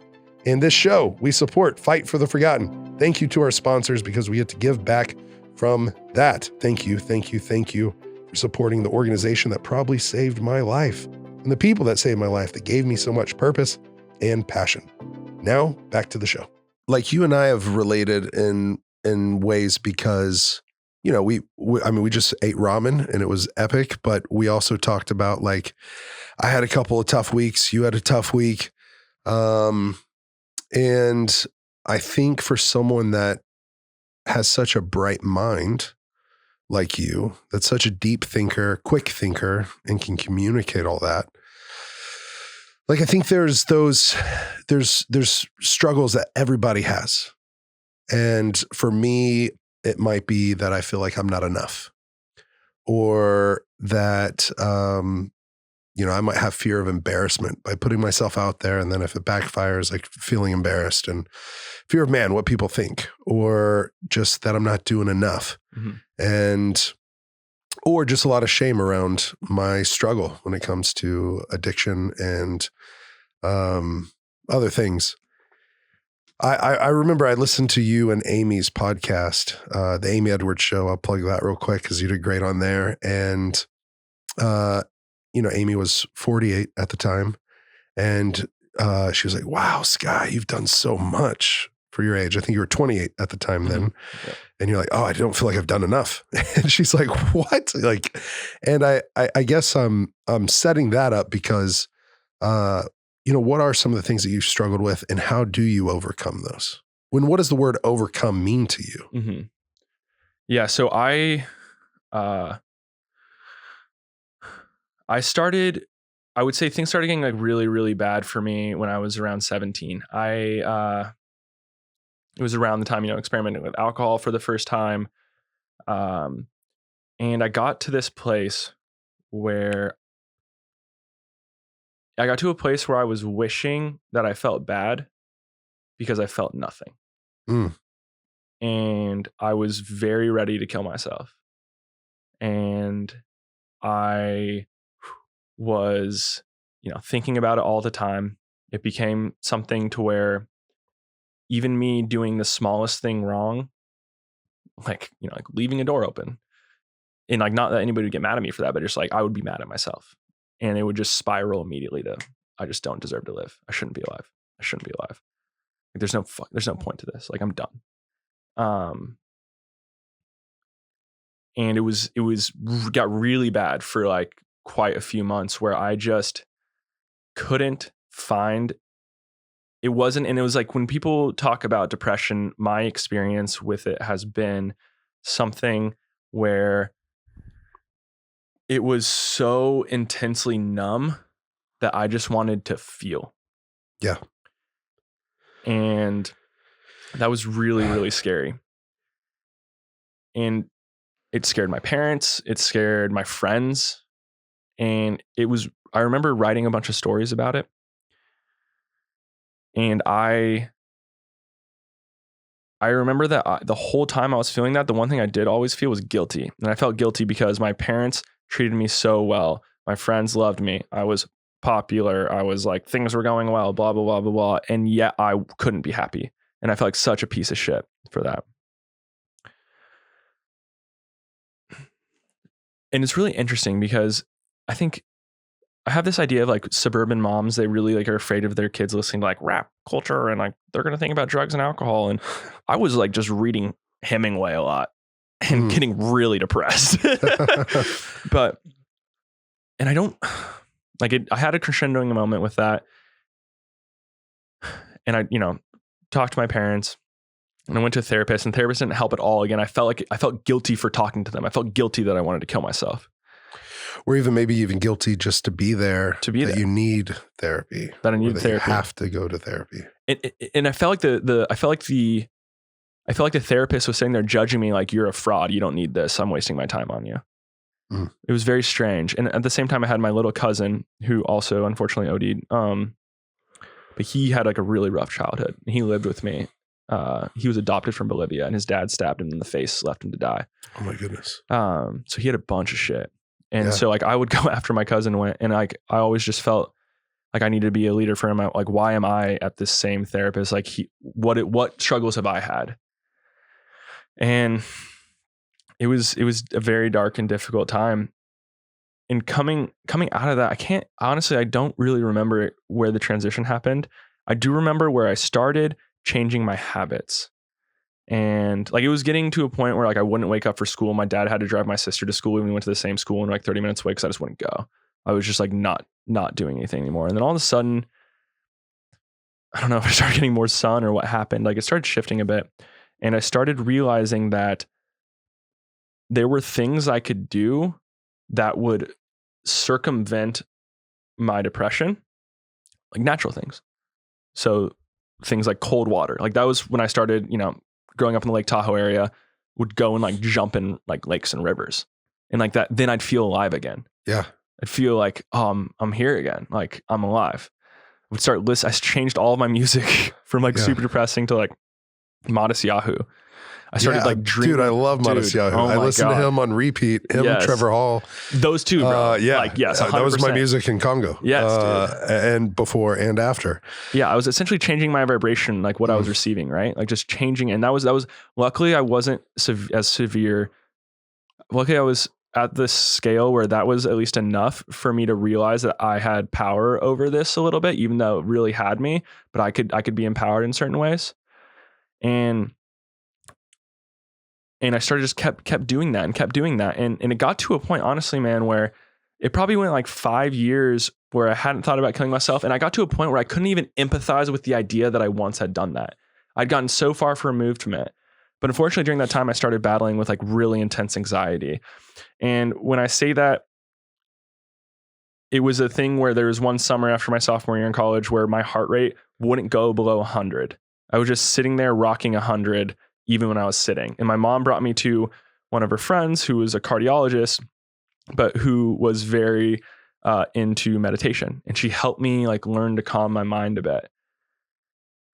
And from that, would you see your heart rate go down? Oh yeah. That was like the first time, was like, because I tried meditating by myself, but she did a guided meditation with me and she had me hooked up to stuff while she did it. And that was like the first time it actually started. I started like chill out. You could see it, measurable. It's going down. Yeah. You feel it, but then you see it. Yeah. Yeah. Wow. And I also grew up not sleeping, like basically much at all, almost like notorious for it, where like in my preschool, even when I was a little kid, like my parents would just tell me like, come, like when I was 2 or 3, they'd say, hey, just come to bed whenever you're ready. And I would just stay up watching TV until like 4 a.m. Whereas most parents like put their kids to bed at like 7. Right. And I would just come in and that was what I would do. And like at nursery or whatever, like I wouldn't sleep. They would just take me away from the rest of the kids and talk to me the entire time. I couldn't fall asleep. I was like scared to fall asleep. And that really, really picked up to where like I had never slept well. And there were times in my life where that would start to get really, really bad, where I'd go, a day without sleeping very often. And it was often because I was having these panic attacks where I couldn't think clearly and they would last for days. So even like and so that was like, it was weird, like phased out of depression and went straight into this like very manic, anxious state. And luckily I found meditation, continuing to exercise, like a lot of the same stuff, and thought I had it under control until right after I graduated. It was actually when I was studying abroad in Spain. I remember having the first most brutal panic attack I've ever had. I 100% thought I was dying. I was sitting on this beach with my friend Evan, and I was like, I have no idea. I have to go to the hospital. I have no idea what's going on. My whole body was tingling. Everything was shaking. And I just, again, didn't sleep for multiple days. And I was just like, I'm losing it. This is it. Like, I guess I don't know what to do. And if you've... Was it hard to breathe? Hard to breathe. It's really hard to explain. The it's the closest thing I can experience, I think, to hell, because it just feels, everything in my body is so in panic. I would just start sprinting. I would just start running. And my friends were like, where are you going? I'm like, I have to sprint. I have to run away. And it started getting really bad too, right when I was working at Lilly, and very much out of alignment, I think, in a lot of my things, where it was happening every single Sunday, usually after like partying from Friday and Saturday night, every single Sunday. I then wouldn't sleep into Sunday going into Monday. I'd be having literally out of my mind, barely make it to work, just freaking the fuck out, trying to stabilize in some certain way. And it got super brutal. And it really, that big crescendo for me was when I flew down here to Austin to come interview with Aubrey for the first time. I came a few days early, and I actually was up for 3 days straight, having a panic attack, not able to sleep. To me, it was like, oh my God, how is this happening right now? This is a huge moment for me to like take this salto mortality, this leap of faith, to be able to do this. And I remember just sitting at Barton, like meditating before meeting with Aubrey, and it's raining, after having like literally not slept for like, it was on a Monday. I hadn't slept since Friday night, and wow. I fell asleep Friday night, woke up at 2 a.m. and was just literally crazy. Like I couldn't even sit in the apartment. I was running around 6th Street, going on runs to try and calm down around 6th Street, like 4 a.m. I don't think maybe for some people that would sound strange. And the times that I've had anxiety, I don't think I've thought about going on runs, but I have thought about going working out. And when you say run, I mean, we're human beings, but we're a mammal. And that is something that animals do when they have anxiety or fear, is whenever they distinguish a threat, they run. Yep. I mean, an antelope or a deer, and after they escape its prey, they shake. And it's a way to get out that trauma or that fear. And I mean, going to treatment these times, really learning that one of the guests I might have on my show, a guy named Matt Stagg, is going to maybe connect me with him. And he helps Joe get his guest. Matt's been incredible. He helped me get Daniele Bolelli. And he says his book is The Body Keeps the Score. And I'm forgetting the author's name. Yeah, dude, I wish I remembered. Yeah. But the body keeps the score. And it's like these micro traumas or these times of anxiety, even if it's just in our mind or whatever it is, it's real. Yep. And it stays in our body unless we have a way to get it out. Yeah. Or a way, meditation or running or cold.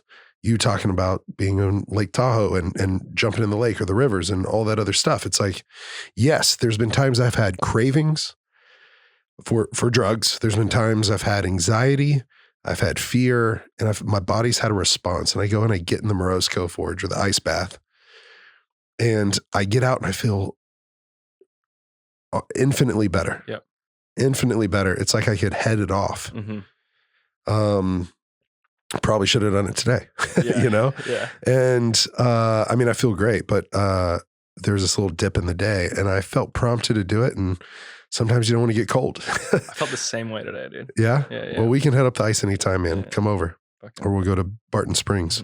Didn't mean to take away or detract from your story, but like having these tools and you getting to come down and experience them. I know you have a pretty special moment that you were having 75 maybe major panic attacks a year, and then you came to Austin. Yeah. So I was probably close to 100 a year. Wow. It was like a 2-year time. And dude, it's so when I really, what is that, every 3 or 4 days? Yeah. Wow. Yeah.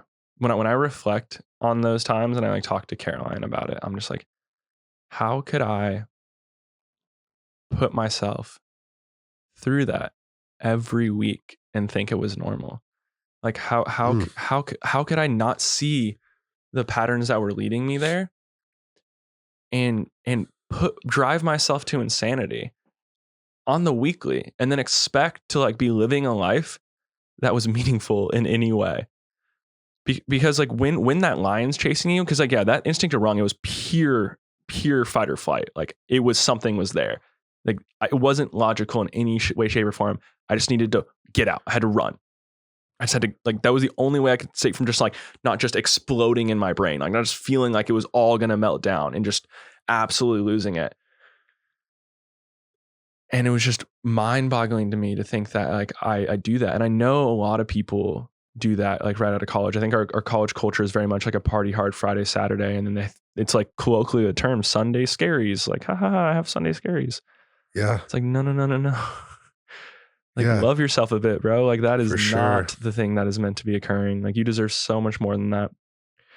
So yeah, I then came to Austin and it felt like I was stepping deep into alignment. And it was just that, even if I kept up some of the same habits that I think really helped me, the fact that I'd shifted my life from a place where it was there to a place where I was doing the things I wanted to be, being around the people I wanted to be. I had taken this massive leap of faith where I had quit this big boy job to go make smoothies at the Onnit gym. And I was actually starting down the path of alignment. And that really, really helped a lot. And things, reduced to maybe having 1 a year, maybe 2. And then even in the last few months, from 100 a year to 1 to 2 per year. Yeah. And it was 2 orders of magnitude, full on. It was nuts. Yeah. That's incredible. Just by changing your habits, the way that you're living your life, the relationships. Being honest with myself. Being honest with yourself. I mean, that's powerful. And for those listening that don't know, that we're talking about Aubrey Marcus, the founder of of On It, the sponsor of the show, which I'm so incredibly grateful for. Ooh, get your on it, guys. Yeah. Get on it. Yeah, get on it. It's I had Alpha Brain right before this. Knew I was going to have to level up to hang with Sky. But I mean, that's a big change. And what's so crazy is you're getting paid more. You're doing what society tells you. You are doing the 9 to 5. You're and not saying that that's inherently bad, but for you, it didn't sit right. And so you took this huge leap of faith to literally make smoothies at On It, because you wanted a shot at a better life or a more fulfilling life. More fulfilling, yeah. Which is infinitely better. If it's more fulfilling, if you're not fulfilled where you are, if you feel empty, purposeless, that might make you feel like what you were describing. Like, what am I doing here on this earth? Yeah. If you're stuck in the hamster wheel where you don't have deep relationships, where you don't have something you love that you're doing, I've had those moments where it's like, what am I even doing? Yeah, I think the thing that separates humans and animals is very similar to the thing that separates art and propaganda. And how I think about it is art is created when you are at the edge of being human. And so to break that down a little bit into like two very similar but different things, I like to think about my favorite book. It's called Dune. Are you familiar with it? No. Okay. It's a sci-fi book. It's phenomenal. It's the wasn't it made into a movie? It just was made into a movie recently. Okay. Really great score in that movie. Hans Zimmer is absolute savage. But in I listened to his stuff on fight day. Dude, I bet, man. Probably because he's so zoned in. Yeah. I wake up and I have Time from Inception. Dude. I play that when I wake up to my alarm clock. I just start my playlist and it's Time, and I lay there and I visualize and I let it play at least 3 times, maybe 4. So it's like an hour. yeah. Actually, I think Time's only like 5 to 7 minutes. Okay. And but I'll just sit there and it's like it's Warrior Day. We're going to war. Yeah. And I just visualize what I'm doing, how I'm going to be, and I think I listen to it maybe 3-4 times. Then I listen to it one more time in the shower, and then I let it play the playlist. But and water, to me, having the water run over my body. Yeah. While I'm in the shower, and I start with a cold. Actually, I start with warm, then I go cold. But it just does something for me. Yeah. So I'm gonna have to watch Dune. Maybe I have to read the book. I would highly recommend reading the book and watching the movie. Both are good. Honestly, the movie won't ruin the book. So it doesn't, you don't get a lot out of the free. It's part 1 and part 2, and this is part 1 of the movie. You don't get a lot out of it, but it's fucking beautiful. But in it, there's this thing called the Gomja Bar. And the Gomja Bar is a test. And it's a test between if you're a human or if you're an animal. What in philosophy we like to call this like a person or an animal. I like to think about it as like capital H human. And so in the scene, it's epic. So Paul, the main character, he goes up into it, and there's this lady, this Bene Gesserit witch, and she is basically like the queen of her population of people who are these kind of like the shadow puppets of the world, of the universe. And she's testing him, and he's like, "What is that?" She was like, "It's the Gomja Bar. I need to test if you're a human or an animal." And she's like, "Stick your hand in it." She's like, "What's inside of it?" And she's like, "Pain." And so he sticks his hand in it, it starts to hurt. And she says, "I now have next to you the other half of the Gomja Bar. It's a deadly poison.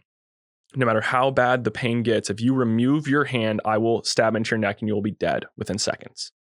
So you have a choice. You can endure the pain or you can die." And then she says, "An animal will eat off its own leg when it's stuck in a trap and will die. But a human will sit in the pain, feign death, and when the person comes to take them, will kill that person and walk away." And it is this ability to think in second or third order consequences that they believe makes us human. So I combine that with something that Yuval Noah Harari talked about a lot in Sapiens, which was what differentiated Homo sapiens from the other homos. And, you know, if you want to take that out of context, I love gay people, but I'm talking about Homo sapiens. Y'all chill out. What differentiated Homo sapiens was their ability to imagine something that didn't exist. It was almost their ability to lie or tell stories, but it was to imagine something that didn't exist. So imagine like, oh, I saw a water buffalo come back there yesterday, or I saw it there yesterday. I imagine it'll come back today. That ability to do that. And then imagine what they would do in that situation. So when you can combine those two things, which is the ability to endure for a second order consequence. So again, first order consequence is, I don't want pain, but I definitely don't want death. So to be able to think in that second order consequence, tying it in with, I can imagine something that doesn't exist.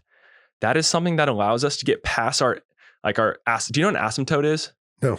So it's essentially thought about like when you have a graph that's, for all people listening, just an XY graph.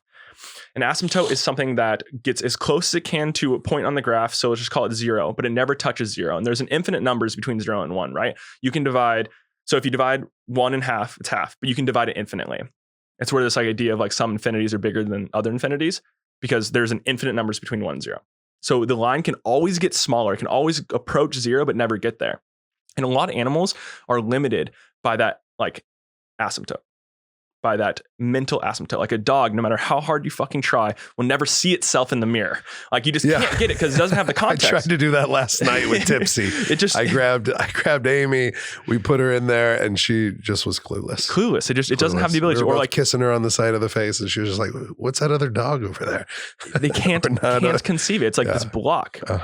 And humans, we will have that sometimes, but we have this strange ability through these two ways to get past it. You know, think about the phonograph. When Thomas Edison created the phonograph, that's basically his ability to record sound and play it back. He showed it to over 100 people and every single one of them had the same reaction. Do you know what that was? No. Guess what they reacted as? Help me one more time. Say it again. Okay, so it was the phonograph. So he would record a sound like him talking or a piano, and then he would play it back. And what do you think people reacted like? Dude, I don't know. Okay. Maybe, I mean, did they think it was actually there? They couldn't even hear it. They couldn't even hear it? No sound to them. Nothing conceivable. I thought if they recorded an animal, they thought it was maybe an animal was nearby. Nothing. They couldn't even hear nothing. And then if he just said, this is a recording of my voice. This is a recording of a piano. All of a sudden they could hear it. Whoa. And think about the 4-minute mile.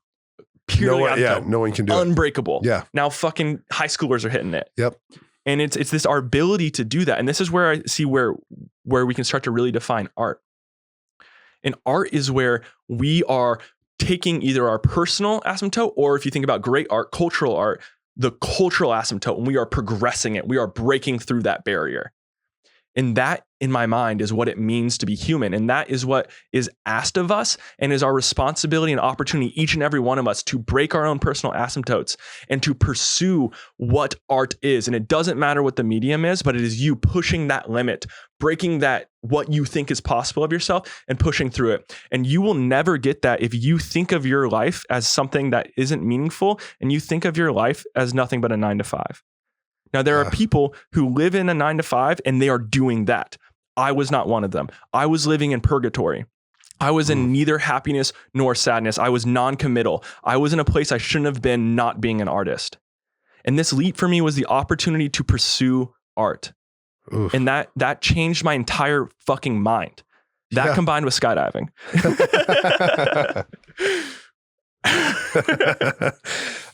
He just broke the fourth wall a third time. Yeah. We got to get to 4. You helped me there. I looked at your camera though instead of mine. Man, that gets me fired up, man. Like we have to live in purpose, or else it's so draining and defeating and devastating to our heart, to our mind, and to our soul. Mm-hmm. We have to know that we are here to do something. Mm-hmm. And we are. Even if it's, and this is why I love Japanese culture so much, because people in Japan revere someone who pushes that art as a ramen maker, the same they do as a governor, the same they do as a swordsman, as a swords maker. It's all revered because they are pushing that personal asymptote. It doesn't matter what your thing is. This is one thing I've learned from my father, which is so fucking valuable, is there's There, every 0 and 1 is infinity. There's bigger and smaller, but there's no better or worse. Wow. And when you treat someone, whether they're a fucking janitor or they're Elon Musk, if they're a janitor and they're pursuing their craft, they are beautiful. Yeah. They're changing the world. Yeah. Man, I love that so much, because some of the times that I've learned or grown the most, and when I mean grown the most, I mean deepened the well of my soul for compassion or understanding or just acceptance and love. I had an opportunity in high school, went to this Catholic high school, and we always hosted the Special Olympic Games. And my mom's best friend, her son Caden, had Down syndrome. And I got to babysit him growing up and his 3 brothers. And they always loved me being the babysitter because I would wrestle and I could wear out, 3, 4 boys. And it was pretty epic.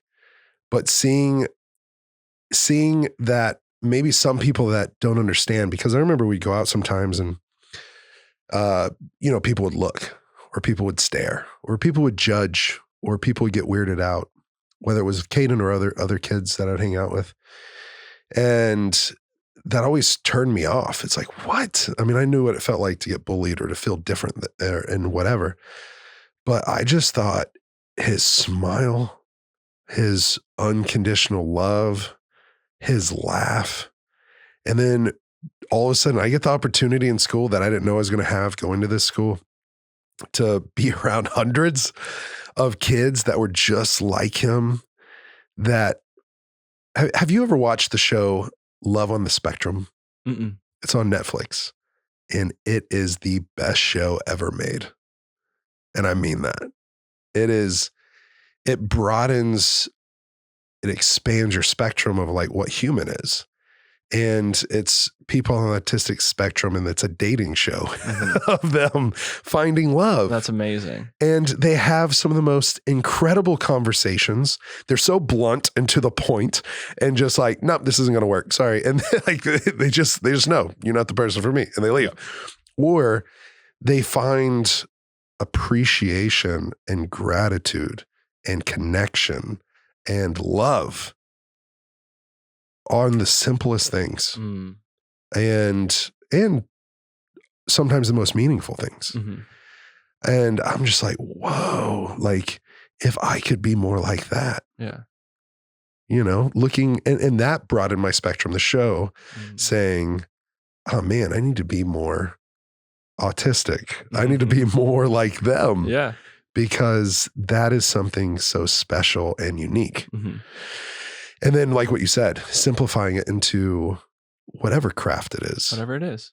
I mean, I love being a mixed martial artist, because in that art form, you're trying to do something beautiful in the cage. Yeah. Trying to do something beautiful in the fight of life, in a physical fight.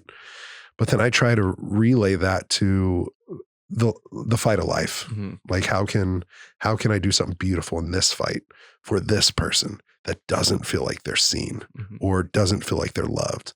How can we make that person feel loved and special and create something unique, sustainable, because that matters. Yeah. To let them know that they matter, no matter where they are. Mm-hmm. And I love you, man. Love you too, bro. I think I'm just going to turn it over to you. I mean, I know I'm not setting it up with a question. There is one thing that I do want to say after. Yeah, I want you to be able to share. Is and even after all of that, and really feeling like I am in alignment and things are like going super well. And since, taking the smoothie leap, if anything, I've just stepped more and more and more and more and more and more into my path and into myself, and created and had the joy and privilege and grateful for the life that I've built. And with all of that, and all of the work I've done and all of the discipline, especially this year, I've approached, and all of the de-patterning and like deprogramming and all of that gratitude and highs and good moments I've had in life, I found myself last week at a very pivotal point where I was going to a conference that I had been preparing for since December, and I was excited for, and I had, I was going to meet a bunch of friends, and I felt like it was pivotal to the future that I want to build. My dharma, the thing I want to do that I think will be my full art, like my gift that I can give, the shift I can make, the thing that's most important to me in the world.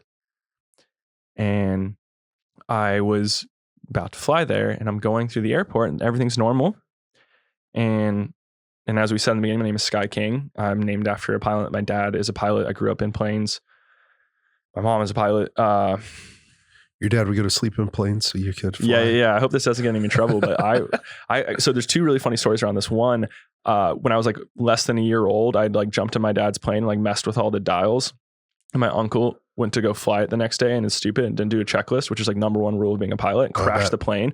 And so like you caused your uncle to crash a plane? And so it was like well, and him not doing the checklist. Exactly. But like one of the, like, it was either like front page of our local newspaper or like some big photo in the local newspaper. It was like baby crashes plane. Wow. Yeah. And that's you. Yeah, that's me. And it's the first time you made headlines. Yeah. And I was co-piloting planes. Like, my dad would take a nap. I would pilot, like when I was in 7th grade, like real crazy shit. Child Protective Services, please don't knock on his door. This is just a story. Don't come get you now. 29 years old. Yeah. Or are you 29? 29. Yeah. And so been around planes the whole time, never had issues. And I'm sitting there just dialed in. Like I've been like eye of the tiger. I'm focused. I'm ready. This is my time. This is my time. I'm going to go do this. Most prepared I felt like I'd ever been for something like this. And even I walk up to this fake terminal, then it says planet Arrakis is the next one, which is the Dune planet. It's my planet. I'm going on this journey of my favorite book. I've read Dune 12 times, and that's like the fake terminal next to my terminal. So I'm sitting there in this like little art exhibit that's saying it's going to Dune, going to Arrakis. And this little mind parasite just starts to infect me. And it's just like, you're trapped. You'll be trapped. They're closing the doors and you can't escape. There's nowhere where you can run. Like, I got you now. You've always ran. You can't run. I have you. And I just felt like my heart started racing, got up to like 130 beats per minute. And I'm just like, holy shit, I'm going to be trapped. I'm trapped. Like I can't do this. Can't do this. And I go up to the flight attendant. I was like, I have family emergency. You can't get on the plane. And I don't go on the flight. Anxiety, just panic attack. Boom. Pure panic. Full fight or flight. And you know what? I'm like, I got this. Don't know what that was. Gonna be fine. Brush it off. And I go back the next morning. Have a great Valentine's with Caroline. Everything's good. Because you were going to go early. I was going to go early. Going to go a day early. And then you had a great Valentine's Day. Had a great awesome. down. It's like, cool. She was stoked. Like, cool. I get to stay another day. It's going to be fine. I got it. Go through my morning routine. Get a workout in. Head to the airport. Totally fine. Go through security cruising. Nothing's there. Totally fine. Getting on this plane. And then it just hits again. Same voice in my head. Same thing. Same just heartbeat is racing. And it's worse this time. And I just am like, I can't do this. I'm not going. And I just, go to the flight attendant. I just cancel my flight. My bags were already in fucking Denver. I didn't have any clothes. I didn't have anything. It was already in Denver from the day before. And I just am going down this escalator, just bawling and feeling like the biggest fucking loser. Because this was the most important thing. And I couldn't get my shit together enough to do that. And it was just the self-hatred and the disappointment and the failure and the negative self-talk and everything just flooded in. And it scared me. It scared me a lot because I was doing everything right. All of my habits were dialed. Breath work, like everything. I was in it, and it got me. And I was like, I can't build this future I want to do. I can't be the artist that I want to be. I can't do all of these things. And that was last week. And if there's anything I've learned about overcome, or really it's like overcoming. And it's always going to come back. And this is one thing I've learned also from all the self-help books and all the entrepreneurs that I've studied, is that it's never about fixing it, really. It's just about knowing that this too shall pass. And just being able to be able to like sit with it and, you know, not be too hard on yourself and give yourself time and space and trying to find the stuff you need. Cause I obviously wasn't totally dialed in. I wasn't resting in the way I needed to. Like there were some issues and I still need to figure out exactly what it was, but it also made me realize that this is just it's gonna happen. You know, it's a part of me. It's a part of my life, and there'll be good times and bad. And what the opportunity for me is to give myself the space when I can, help other people have the space when they need it, and to endure and just to keep going, because it is like a process of overcoming. So I just wanted to make sure that I said that, because it kind of sounded like everything was in the past tense, and I kind of thought it was. And, you know, I'm just being humble to the fact that it's, you know, it's a forever evolving tense. Gerund tense, I think is what it's called. Well, thank you for sharing that, and me knowing a little bit more of the story, because we had dinner before this. You were sick right after that. Mm-hmm. You might have been fighting something off, but also you were getting maybe 6 hours of sleep instead of 8 hours of sleep. And one of the things that changed your life the most was sleep first. Sleep first. Like sleep more, drink water, eat good. Mm-hmm. You were fasting, Mm-hmm. which you think helps your immune system a lot. Helps my sleep. Helps your sleep. Yeah. Yeah. And one, thank you for sharing, bro, because that's real. That's being vulnerable. It's also like scary to share, just also, I know, because it's not that big of a deal, but at the same time, like I'm trying to convince people to give me millions of dollars. And that's the thing that really, it's like, how could somebody invest in me now? I don't think you have to worry about that. Yeah. And I mean, I know that it's scary to share because you put yourself out there, but man, I've seen on the other side of sharing some of my darkest moments, the most meaningful things happen in my life and the lives of others. You've met Chris Murphy. Mm-hmm. And if I wouldn't have shared about my suicide attempt when everyone else thought I was fucking rocking in life, having the best year ever and fight for the forgotten, accomplishing more than ever, like getting ready for a comeback fight, which still hasn't happened yet, but like good stuff happening. My relationship being in the best place it's ever been. If I wouldn't have shared that, you know, Chris would have jumped off a bridge in Brooklyn and not gotten a brand new smile. Well, you wouldn't have even had the opportunity to have a brand new smile and a brand new car now and managing a sober living house. And you know that story, and a lot of the listeners might be like, what is he talking about? But I want to say thank you, and also like let you know that, man, Mike Tyson talks about, I mean, one way that he says, you know, everyone has a game plan until you get punched in the mouth. Yeah. This was a punch in the mouth. Yep. But he also says, just heard him the other day talking about, and I've been on his show and been able to cry with him. And, you know, you're not a real fighter. You are not a real fighter until you've had your back on the mat, staring up at the lights, like waking up after a defeat. Yeah. Then what do you do? Mm-hmm. Then what do you do? Because it's like, okay, now you can say, I'm never doing that walk again to the cage or to the ring. No, I'm throwing in the towel. I'm embarrassed. I won't ever come back from this. Or you can go back into the gym as soon as you can, get back to the basics and say, something happened, but now I'm going to be stronger. Yeah. Now I'm going to learn from that mistake. Or not even a mistake. I'm going to learn from that circumstance that presented itself, you know, and I'm going to get better, and things will come up. I'll create more space. I'll learn from it. I'll grow from it, and, you know, get back to the habits and add in more that are even more helpful. Fine tune it even more. Like I'm grateful for you sharing, because it's real. I think when people think that, put someone on a pedestal like they don't have these challenges, that's playing pretend. Yeah. That's living in a fairy tale. It's propaganda. Yeah, dude, it is. Life hits you it kicks you in the teeth. I mean, that's why this dude, I mean, this is Stoic philosophy, right? Memento Mori. But I don't know if I told you, like, that's why this skull on my forearm, there's a rose on top of his head. Life is short. Make it something beautiful. Like, what are we going to do while we still have skin on our skull, blood in our veins, breath in our lungs, beating heart in our chest, thinking mind in our brain between our two ears?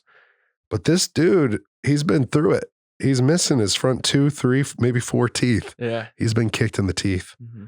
He's been through the fight of life, because nobody's going to escape this earth like without a scar or a missing tooth or like a broken bone. Like I want to treat my body right, Mm-hmm. but I'd rather be like going into the grave with like some battle wounds. Yeah. Some battle scars. For sure. Because if I go in there unscarred, like I didn't do what I was here for, Mm-hmm. you know? And so this is just a learning moment. Yep. A growing a lesson. It's not win or lose, it's win or learn, man. Mm. You've learned something about yourself. Yeah. And that you got to treat yourself with a little more compassion. Like it, honestly, man, like I really think that moment this last week, you said on Monday, you're fired up. I was fired up. You're fired up. And I think that you were, your body, your higher self, your intuition, your heart, your soul, on a soul level, you knew, not yet. Mm-hmm. Or, just wait. Yeah. Like take a step back, reevaluate, game plan, charge up, because it's going to be better than what you thought. You're too bright. You got too good of a heart for you not to go out and do everything that you wanted to do. Thank you, brother. Yeah, man, it's going to be better. Look, dude, we're coming up on our time a little bit, but we got about 5 minutes. And in closing, I stepped away from fighting on a winning streak, and I literally was jobless for a year. Mm. And everybody was like, "What are you doing?" Some of the people I love most, friends and family, started to say, "You're a waste of talent." Whoa. Just from a year of not fighting. Yeah.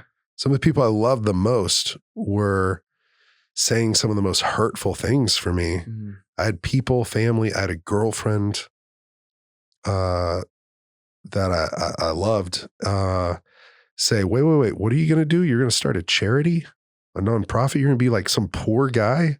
That's not what I signed up for. I'm dating a fighter. Mm. I thought I was going to marry a professional fighter. And all of a sudden I was like, whoa, like that was earth shattering to me. Yeah. Hearing, I got with you because of what you do, not because of who you are. Yeah.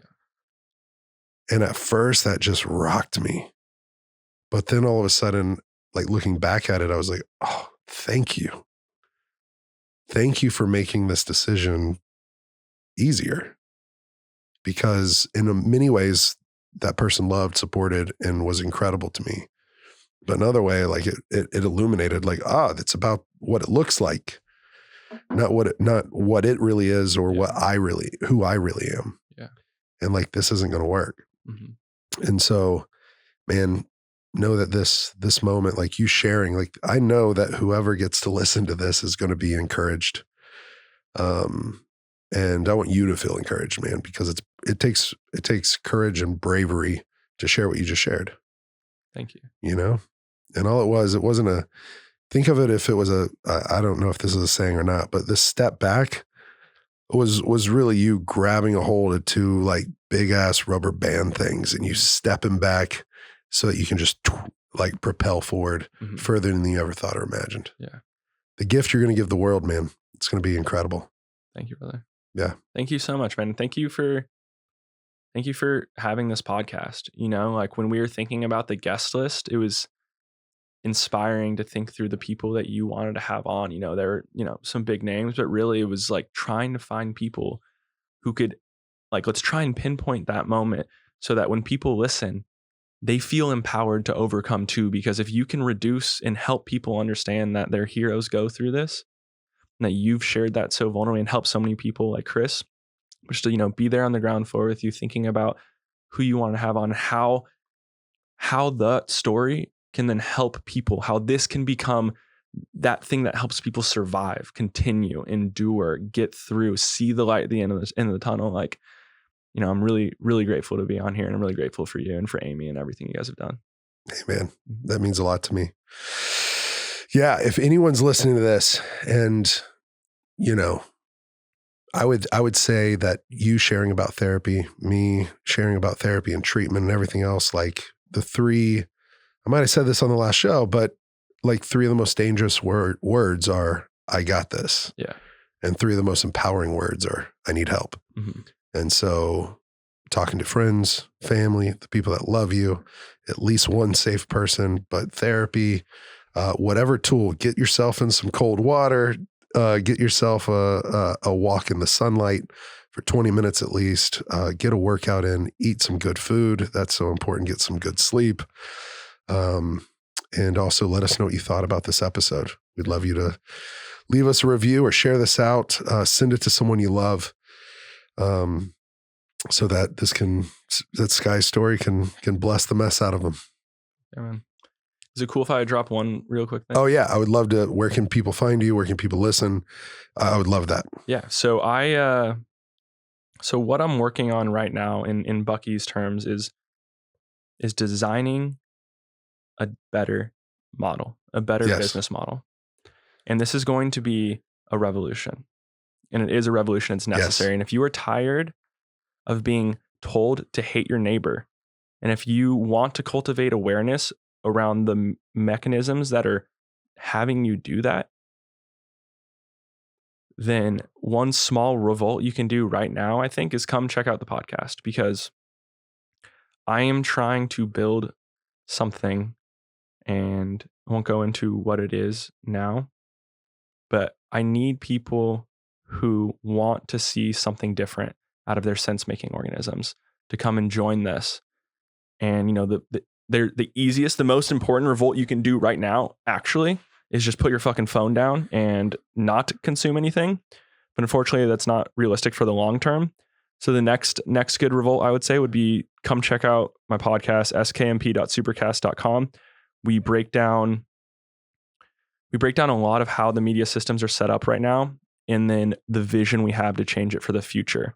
And there are a lot of things that we are not being told and shown, and I try to do a very fair, non-conspiracy theorist approach to it, very thoughtful, learning and growing, you know, not the podcaster that you are, but working on it. And like one of the most exciting things and episodes I'm most proud of that I would love for you guys to check out is when I break down, I call it the real January 6th conspiracy. And it's nothing to do with what happened in DC necessarily, but it's to do with what you didn't hear that happened on that day.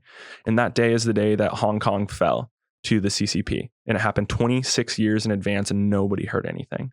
Mm-hmm. And so I break it down how all of that happened, and we continue to do episodes like that. So would love you guys to come check it out. Yeah, please do. I listened to that episode, and I think I was, my thumbs were leaving smoke on the phone because I was typing so fast to you. I was like, what? Oh my gosh, how did I never hear about this at all? Yeah. I hadn't heard about it till you shared about it. And I was like, what? Yeah. How did nobody know? Yeah. And so hopefully that's enough of a teaser to get people to go listen. Mm-hmm. But man, I'm sure we'll have you back on sometime. I mean, I would love to invite you back on if you're willing to do it. Of course, anytime. And I love you. Oh, to end this podcast, I had one, I would say a little special thing. A note for you. Okay. I love you, Sky. I just can't wait to be a king. That's from your Caroline. Hey, from Caroline. The reference there. I just can't wait to be a king. Yeah. That was from Lion King, right? Yep. And she loves you, and I love you, and Amy loves you, and I'm so grateful that she's helping me on this show. Well, I guess we're done. We're done. Thank you so much, man. Had a blast. Absolutely. Thank you all for listening. Please like, rate, review, subscribe on Apple, on Spotify, on YouTube, wherever you listen. We'd love to hear a review. We're doing giveaways of Amazon and Onnit gift cards. And also Matt Vincent, our last guest, was given $100 gift card to his apparel brand, Hate Brand Goods, which is pretty dope. Yeah. Their shorts are incredible. That's sick. All right, man. Love you, man. Thank you so much for being here. Much love, brother. Appreciate you. Yep. Seize the day. Seize the day. Wow. I hope you liked that episode with Sky King.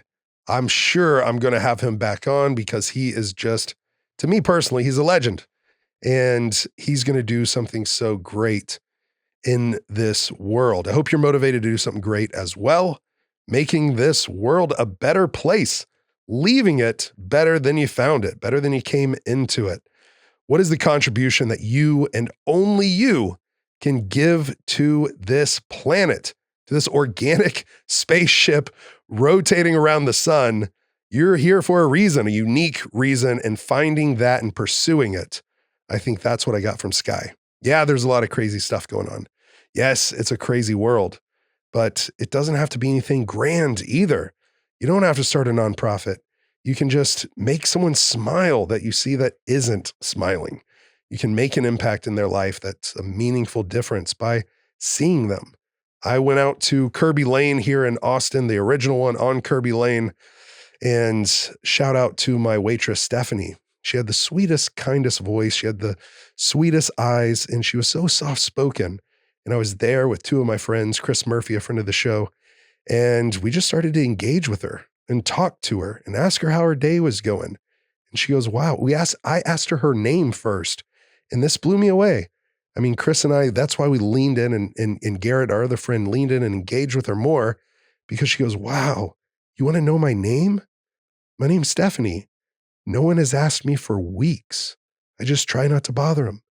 I'm like, you're not a bother, you're helping us. So, we got to leave. We pulled together and we left an extra big tip. And that's not to pat myself on the back. Those are those little moments where you can make a difference in somebody's life, because just one life at a time, that truly is a contributing factor to making this world better. You can't do everything for everyone in this world, but you can do something for someone, right? You've had that done for you. I've had that done for me. And those little moments are those domino effects that literally can change someone's trajectory in life. And so thank you, Sky, for encouraging me. I love you, bro. And if you love this show, if you like this show, please review it on Spotify, Apple. That's an ask I have of you, because that's going to help this show grow. Why? Because I want to hear from you. How can we make the show better?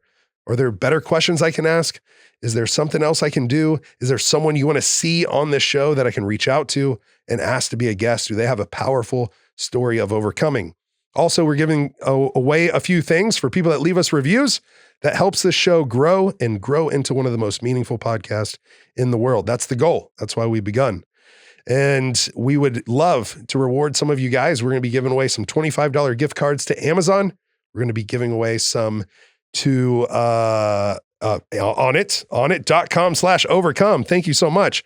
I'm pulling up my phone right now because Caroline sent me something that really helped. She's actually Sky's fiance, and it's a review of the show. She sent it over, and I thought I'd read one of those right now. Thank you, Harky. He said, "You're the man. Love listening to Justin as guest. Gives great perspective on all things in life. Love the episode with Matt Vincent.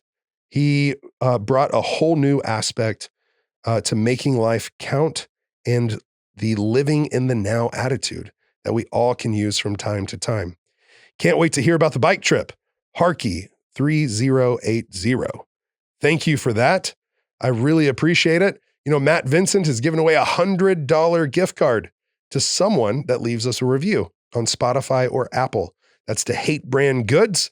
We're also going to give away a $25 gift card, or a couple of them, to On It. You can try yourself some Alpha Brain if you haven't done it yet and blessed your brain with a higher functioning brain. We were going to give you a $25 gift card for leaving us a review, helping us grow the show, and also to Amazon, because we know a lot of people in these times are using Amazon a lot more. So we want it to be helpful. So we're at least giving 2 of those away this month. So help us grow. Thank you so much. I'm going to read one more. It says, awesome pod, because Caroline sent 2. And it says, came here because I've heard you on Joe Rogan Experience, and then saw you had Matt Vincent on and was hooked. Big fan of what you're doing. Keep it rolling.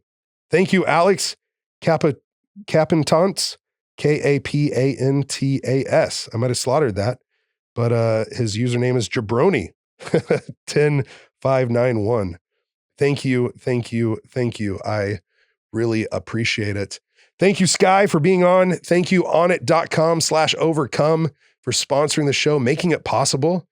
And I really hope this episode blessed you, that it encouraged you.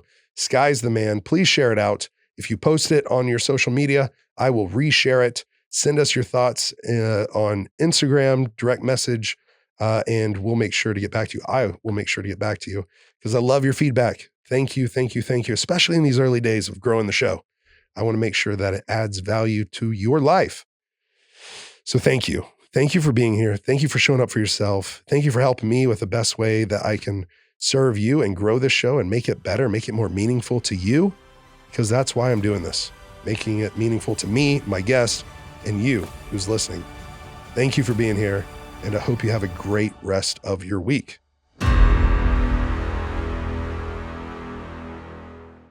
Hey, don't forget to send your Overcome stories to overcomepodcast@gmail.com. And also rate, review, subscribe, and follow Overcome with Justin Wren.